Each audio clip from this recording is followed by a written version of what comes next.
तोफखाना परिसरामध्ये नागरिकांचे विविध प्रश्न प्रलंबित आहेत। त्यामुळे नागरिकांना विविध समस्यांना सामोरे जावे लागत आहे। फेज 2 पाणी योजना आणि ड्रेनेज लाईनसाठी रस्ते खोदण्यात आले असल्यामुळे बहुतांश भागात रस्ते खड्डेमय झाले आहेत। ही कामे मार्गी लागावी यासाठी सूरज जाधव यांनी आमदार संग्राम जगताप यांच्याशी चर्चा केल्यानंतर आमदार जगताप यांनी महापालिका अधिकाऱ्यांसमेत पाहणी करून विविध विकास कामांचे प्रस्ताव तयार करण्याच्या सूचना दिल्या। यावेळी अतिरिक्त आयुक्त डॉक्टर प्रदीप पठारे, उपायुक्त सचिन बांगर, उपायुक्त अजित निकत, शहर अभियंता मनोज पारखे, जल अभियंता परिमल निकम, अभियंता श्रीकांत निंबाळकर, माजी उपमहापौर दीपक सूळ, सुशांत जाधव, दर्शन करांडे, निलेश गाडेकर, मनोहर बोरा आदी उपस्थित होते। यावेळी आमदार जगताप यांनी तोफखाना भागामध्ये प्रत्यक्ष फिरून समस्यांची पाहणी केली। लवकरच तोफखाना परिसरातील प्रलंबित रस्ते विकास कामे मार्गी लावण्यासाठी मोठा निधी उपलब्ध करून दिला जाईल। यासाठी विकास कामाचे नियोजन करून प्रस्ताव तयार करण्याच्या सूचना अधिकाऱ्यांना त्यांनी दिल्या।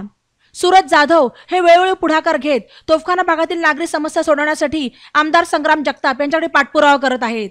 ई नवा मराठा यूट्यूब चॅनलला सबस्क्राइब करा आणि बेल आयकॉनवर प्रेस करा।